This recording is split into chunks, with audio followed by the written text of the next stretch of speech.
एक दफा का जिक्र है। एक छोटे से गांव में मैक्स नामी लड़का रहता था। मैक्स हमेशा अपने घर के आसपास के जंगलात, मैदानों और दरियाओं की खोज में रहता था, जहां वो कुदरत के राज और पोशीदा खजाने तलाश करता रहता था। एक दिन जब वो एक चट्टानी पहाड़ी के करीब खेल रहा था, तो उसने युखा एक बड़ा धब्बेदार अंडा जो नरम मिट्टी में आधा दबा हुआ था। मैक्स की आंखें हैरत से खुल गईं।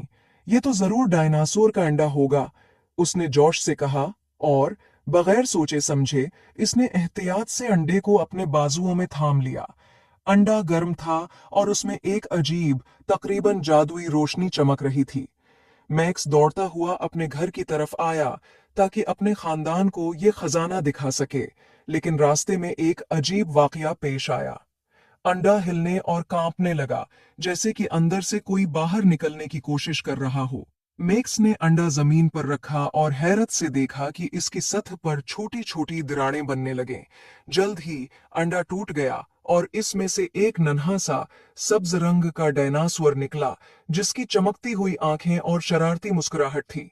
वाह, एक हकीकी डायनासोर, मैक्स हैरत से बोला। लेकिन इससे पहले कि वो कुछ कर पाता, नन्हे डायनासोर ने एक शरारती धाड़ मारी और जंगल की तरफ भाग निकला। मैक्स नन्हे डायनासोर के पीछे हंसता हुआ दौड़ पड़ा, जो कि दरख्तों और झाड़ियों के दरमियान तेजी से भाग रहा था, और उसने मैक्स को पूरे गांव में दौड़ाते हुए हर तरफ हंगामा बर्पा कर दिया। आखिरकार नन्हा डायनासोर गांव के फवारे के सामने रख गया। मैक्स भी वहां पहुंच गया, हानिपते हुए मगर मुस्कुराते हुए। डायनासोर ने मैक्स की तरफ एक चमकती हुई आंखों के साथ देखा और फिर एक छलांग लगाई और फवारे में कूद गया, जिससे दोनों पानी में शराबूर हो गए। मैक्स हंस पड़ा। तुम एक शरारती नन्हे डायनासोर हो, उसने कहा, और हंसते हुए डायनासोर को अपनी बाहों में भर लिया। इसी वक्त एक बूढ़ा आदमी मैक्स के पास आया। मैं देख रहा हूं कि तुमने कुछ खास चीज पाली है, आदमी ने मुस्कुराते हुए कहा। ये कोई आम डायनासोर नहीं है, नौजवान लड़के। ये नन्हा बच्चा एक जादुई इंडे से निकला है और ये जादुई डायनासोर है। मैक्स ने नन्हे डायनासोर की तरफ देखा, जो अब उसकी बाहों में लपटा हुआ था, और उसके दिल में एक गर्म, खुशगवार एहसास पैदा हुआ। मेरा ख्याल है कि हम दोनों एक दूसरे के लिए बने हैं, मैक्स ने मुस्कुराकर कहा।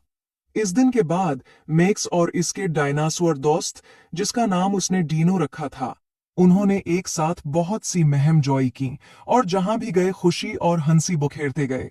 गांव वाले जल्द ही डीनो को पसंद करने लगे। उम्मीद है आपको स्टोरी पसंद आई होगी। Please like and subscribe my YouTube channel.